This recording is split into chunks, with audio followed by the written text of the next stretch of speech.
Alors me voilà assez vite, mon valet va m'en vouloir de lui reprendre son intro. Je suis tombé sur un scandale qui n'a pas l'air de choquer plus que ça les médias.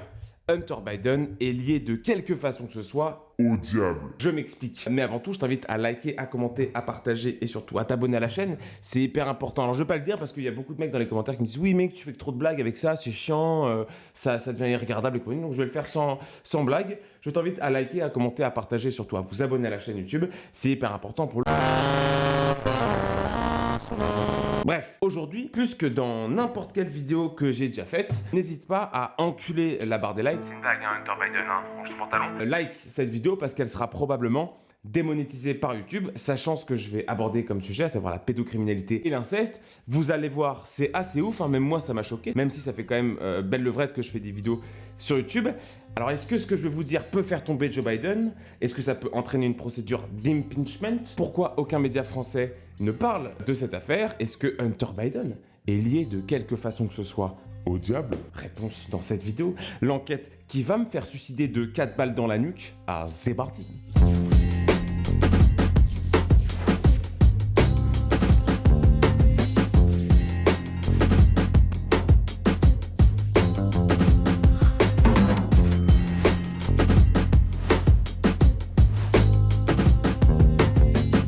Un peu de contexte dans ce monde de ouf. Hunter Biden, fils de Joe Biden, lui-même fils de pute. Ça va, je plaisante. C'est ton père ou quoi, Joe Biden?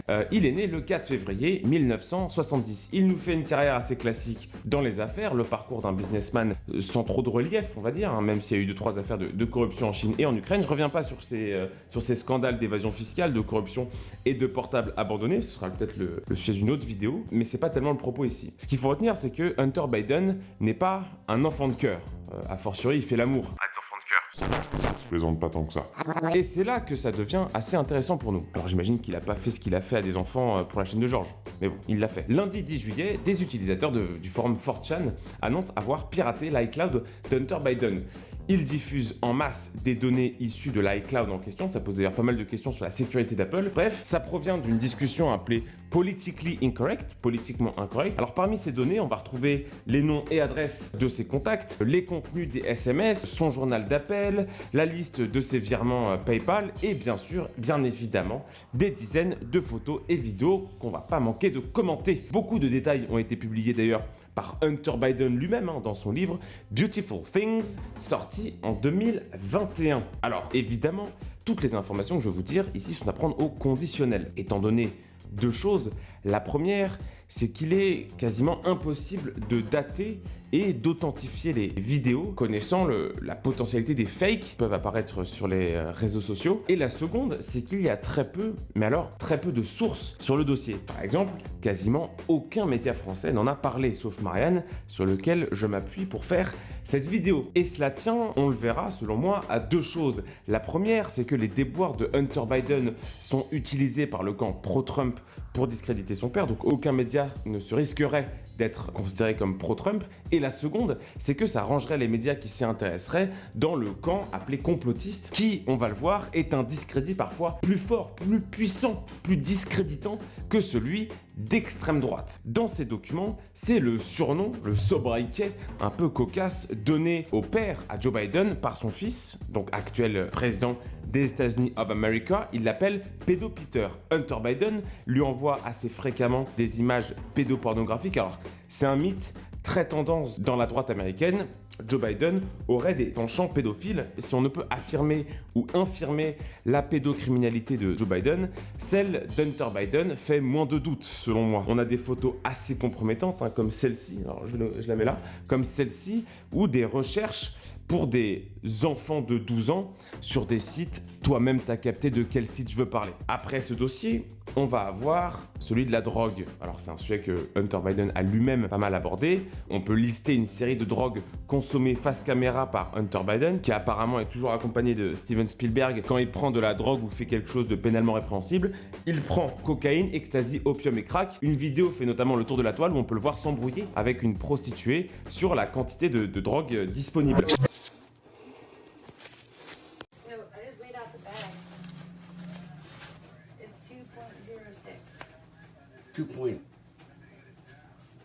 .07 without the bag. So how long is Troisième élément qu'on pourrait qualifier de juridiquement pas ouf, qui ressort des fichiers de 4chan, c'est l'inceste. Alors là, c'est vraiment pas ouf. Déjà un peu de contexte. Joe Biden, il a 4 enfants de 2 mariages. Dans l'ordre, il a Beau Biden, décédé en 2015, Hunter Biden, le mec de la vidéo, et Ashley Biden, née en 1981. Bon, il y en a une autre, Naomi, mais elle est décédée alors qu'elle avait 1 an. Qui a pas empêché d'ailleurs Hunter. Non, je plaisante, quand même pas. Et bah, Beau Biden, il avait une fille qui s'appelait Natalie, qui était née en 2004. Et d'après les leaks de 4chan, il y a des relations incestueuses au cœur de la relation entre Hunter Biden et Natalie Biden. Dans les photos, on peut la voir nue dans le lit de son oncle, on peut la voir en train de prendre de la cocaïne, nue aussi. On dirait qu'elle a jamais de vêtements, wesh. Et enfin, dernier élément qui ressort des leaks, en tout cas qui ressortait de mes recherches dans les leaks, c'est la prostitution. Le Daily Mail affirme avoir accès à des fichiers exclusifs mettant en cause Hunter Biden dans ce qu'ils appellent un réseau de prostitution, ce qui confirme d'ailleurs ce que disait le conservateur Washington Examiners datant du 27 juin dernier, à savoir Hunter Biden a dépensé en 5 mois 30 000 $ pour des services d'escorting. Une des escortes serait d'ailleurs ukrainienne, du nom de Ekaterina Moreva, et très proche du pouvoir ukrainien. D'ailleurs, Hunter Biden aurait aidé le transport de prostituées, on ne sait pas comment, mais il aurait aidé le transport de prostituées de l'état de Boston à celui de New York, ce qui constitue un crime fédéral. Analysons un peu maintenant les ressorts médiatiques et rhétoriques dans cette affaire. Déjà sur la véracité, est-ce qu'on est 100% sûr des affirmations des utilisateurs de 4chan ? Non. Est-ce que c'est plausible ? Oui, c'est plausible. Le hashtag #LaptopFromHell, bien qu'utilisé par des membres, pour appeler très à droite, de l'échiquier et soutien affirmé de Donald Trump, ces déboires-là renvoient à des affaires bien connues du fils Biden. Anne Desin, spécialiste des États-Unis et auteur de l'ouvrage Les États-Unis et la démocratie, estime que dans ces accusations, il y a du vrai. Il y a du vrai parce qu'on sait que Hunter Biden est un fils à problème du clan Biden et que Joe Biden a notamment pas mal de fois appelé son fils à aller en cure de désintoxication, et ce, même si les républicains tentent d'instrumentaliser l'affaire, quitte à créer des fausses affaires comme cette photo qu'on avait prise pour une vraie photo et qui est en fait une photo retouchée avec Melania Trump. Et enfin, le complotisme. Alors déjà, 2 questions concernant cette affaire. Comment définir le complotisme et pourquoi aucun média n'ose se frotter à ce genre de scandale? Le complotisme, alors je l'avais déjà évoqué dans un jeu que j'avais fait là, êtes-vous complotiste ou non? Le complotisme peut être défini comme une personne qui récuse la vision communément admise d'un événement ou d'une série d'événements. Alors ça, j'ai vu ça sur le petit Robert. Ce complotiste-là va chercher à démontrer qu'il résulterait d'un complot orchestré en haut lieu. Et le plus important dans la définition, c'est selon moi le communément. Pourquoi ? Parce que ce qui est un complot hier pourrait bien être admis comme la vérité aujourd'hui. Exemple, les laboratoires de Wuhan, la baie des cochons, le scandale du Watergate, les armes de destruction massive en Irak, enfin bref, l'histoire du XXe siècle et du XXIe siècle regorge d'histoires présentées comme des complots avant d'être admises par l'intelligentsia comme la vérité. Un complot est donc soit une théorie fumeuse sur la réalité, ou soit une vérité qui n'est pas encore admise. Mais avant que la théorie ne soit admise par les fact-checkers officiels, les médias, donc des médias ou des personnalités qu'on pourrait dire respectables, les tenants de la théorie du complot se retrouvent assez isolés et stigmatisés. Alors on peut penser que c'est une bonne chose ou pas, mais pour reprendre la thèse de Farid Gham dans son livre Le Fact-Checking, ça va donner un pouvoir monstre aux médias et aux fact-checkers, parce qu'ils peuvent finalement littéralement définir ce qu'est la vérité et ce qu'est le complot, de manière politique on va dire. Et c'est pourquoi personne ne parle de cette affaire de Hunter Biden. Imaginons que Hunter Biden soit le fils de Donald Trump, Le Monde, Libération, CNN et l'ensemble des acteurs politiques se seraient rués sur cette affaire. Donc ils auraient utilisé la vérité au service d'un discours politique, soit exactement ce qu'ils vont reprocher aux républicains de faire avec cette affaire. Autre acteur dans l'élaboration d'un champ de la respectabilité, c'est la diffusion.